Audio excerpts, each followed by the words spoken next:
শপথ নিলেন নতুন প্রধান বিচারপতি। বগুড়ায় খালেদা জিয়ার আসনে মনোনয়নপত্র নিলেন বিএনপি নেতা মিল্টন। ওসমান হাদি হত্যায় জড়িতদের নাম উন্মোচন করে দেব ডিএমপি কমিশনার। জামায়াতের সঙ্গে সমঝোতায় এনসিপিকে কঠিন মূল্য চুকাতে হবে সামান্তা শারমিন। বাংলাদেশের ২৬তম প্রধান বিচারপতি হিসেবে শপথ নিয়েছেন বিচারপতি জুবায়ের রহমান চৌধুরী। রবিবার সকাল ১০:৩৫ বঙ্গভবনে রাষ্ট্রপতি মো. সাহাবুদ্দিন তাকে শপথ পাঠ করান। শপথ অনুষ্ঠানে উপস্থিত ছিলেন অন্তর্বর্তী সরকারের প্রধান উপদেষ্টা অধ্যাপক ড. মুহাম্মদ ইউনূস। এ সময় অন্তর্বর্তী সরকারের উপদেষ্টামণ্ডলীর সদস্যরা সুপ্রিম কোর্টের বিচারপতিরাতিন বাহিনীর প্রধান, সুপ্রিম কোর্ট বার অ্যাসোসিয়েশনের নেতৃবৃন্দ, আইনজীবীসহ বিশিষ্ট ব্যক্তিরা উপস্থিত ছিলেন। মন্ত্রিপরিষদ সচিব ড. শেখ আব্দুর রশিদ শপথ অনুষ্ঠানটি পরিচালনা করেন। এর আগে গত ২৩শে ডিসেম্বর রাষ্ট্রপতি বিচারপতি জুবায়ের রহমান চৌধুরীকে বাংলাদেশের ২৬তম প্রধান বিচারপতি হিসেবে নিয়োগ দেন। আইন মন্ত্রণালয়ের জারি করা প্রজ্ঞাপনে বলা হয়, সংবিধানের ৯৫ অনুচ্ছেদ অনুযায়ী তাকে এই পদে নিয়োগ দেওয়া হয়েছে। প্রজ্ঞাপনে আরও বলা হয়, শপথ গ্রহণের তারিখ থেকেই এই নিয়োগ কার্যকর হবে। ত্রয়োদশ জাতীয় সংসদ নির্বাচন সামনে রেখে বগুড়া -৭ আসনে বিএনপির চেয়ারপারসন খালেদা জিয়া এর পক্ষে মনোনয়নপত্র সংগ্রহ করা হয়েছে।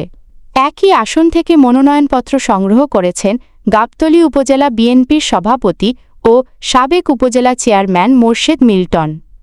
শনিবার গাবতলী উপজেলা নির্বাহী কর্মকর্তার কার্যালয় থেকে সহকারী রিটার্নিং কর্মকর্তার কাছ থেকে মোর্শেদ মিল্টনের পক্ষে মনোনয়নপত্র সংগ্রহ করেন দলীয় নেতা কর্মীরা। এ সময় উপজেলা ও পৌর বিএনপির একাধিক নেতা উপস্থিত ছিলেন। এর আগে গত ২২শে ডিসেম্বর একই কার্যালয় থেকে দলীয় নেতা কর্মীদের সঙ্গে নিয়ে খালেদা জিয়ার পক্ষে মনোনয়নপত্র সংগ্রহ করেন মোর্শেদ মিল্টন। গাবতলী উপজেলা নির্বাচন কর্মকর্তা আনিসুর রহমান জানান, বিএনপির নেতা মোর্শেদ মিল্টনের পক্ষে মনোনয়নপত্র সংগ্রহ করা হয়েছে। এ বিষয়ে মোর্শেদ মিল্টন বলেন, দলের হাইকমান্ডের সিদ্ধান্ত অনুযায়ী চেয়ারপারসনের আসনে তার পক্ষে আরও একটি মনোনয়নপত্র সংগ্রহ করা হয়েছে। মনোনয়নপত্র দাখিলের পর হাইকমান্ডই চূড়ান্ত সিদ্ধান্ত নেবে। দলীয় সূত্র জানায়, ১৯৯১ থেকে ২০০৮ সাল পর্যন্ত প্রতিটি নির্বাচনে বগুড়া -৭ আসন থেকে জয়ী হন খালেদা জিয়া। পরবর্তীতে উপনির্বাচনে একাধিকবার বিজয়ী হন হেলালুজ্জামান তালুকদার। একবার উপনির্বাচনে জয় পান বিএনপির কেন্দ্রীয় নেতা মওদুদ আহমদ। ২০১৪ সালের নির্বাচন বিএনপি বর্জন করলে বিনা প্রতিদ্বন্দ্বিতায় জাতীয় পার্টির আলতাফ আলী সংসদ সদস্য নির্বাচিত হন। ২০১৮ সালের নির্বাচনে মোর্শেদ মিল্টনের মনোনয়নপত্র বাতিল হলে স্বতন্ত্র প্রার্থী রেজাউল করিম সংসদ সদস্য হন। সর্বশেষ ২০২৪ সালের নির্বাচনে আওয়ামী লীগের মোস্তফা আলম সংসদ সদস্য নির্বাচিত হন। ইনকিলাব মঞ্চের মুখপাত্র শহীদ শরীফ ওসমান হাদি হত্যা মামলার চার্জশিট আগামী ৭ জানুয়ারির মধ্যে আদালতে জমা দেওয়া হবে বলে আশা প্রকাশ করেছেন Dhaka metropolitan police commissioner Sheikh Md. Sajjad Ali. শনিবার রাতে রাজধানীর শাহবাগে ইনকিলাব মঞ্চের অবস্থান কর্মসূচিতে গিয়ে তিনি বলেন, হত্যাকাণ্ডের মূল রহস্য উদ্ঘাটন করা হবে এবং এর সঙ্গে জড়িত সবাইকে আইনের আওতায় আনা হবে।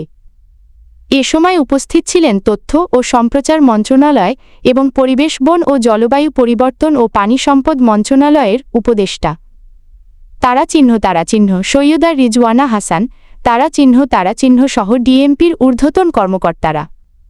ডিএমপি কমিশনার জানান, হত্যাকাণ্ডের তদন্তে পুলিশ, বিজিবি, র্যাব সহ সব গোয়েন্দা সংস্থা কাজ করছে এবং তদন্তে উল্লেখযোগ্য অগ্রগতি হয়েছে। এখন পর্যন্ত মামলায় ১০ জনকে গ্রেপ্তার করা হয়েছে। গ্রেপ্তারদের মধ্যে রয়েছেন অভিযুক্ত ফয়সালের বাবা, মাস্ত্রীর বড় ভাই এবং তার গার্লফ্রেন্ড। তিনি আরও জানান, হত্যাকাণ্ডে ব্যবহৃত ২টি পিস্তল উদ্ধার করা হয়েছে, যা বর্তমানে সিআইডিতে বৈজ্ঞানিক পরীক্ষার জন্য রাখা আছে। ব্যবহৃত মোটরসাইকেলটিও উদ্ধার করা হয়েছে। পুলিশের ভাষ্য অনুযায়ী এই হত্যাকাণ্ডে বিপুল অর্থ ব্যয়ের প্রমাণ পাওয়া গেছে। তদন্তে 218 কোটি টাকার একটি স্বাক্ষরিত চেক উদ্ধার হয়েছে। ডিএমপি কমিশনার বলেন এটি একটি রহস্যজনক হত্যাকাণ্ড এবং এর পেছনে আরও অনেকের সম্পৃক্ততার ইঙ্গিত মিলছে। ঘটনার নেপথ্যে সবাইকে চিহ্নিত করতে সর্বোচ্চ চেষ্টা চালাচ্ছে পুলিশ।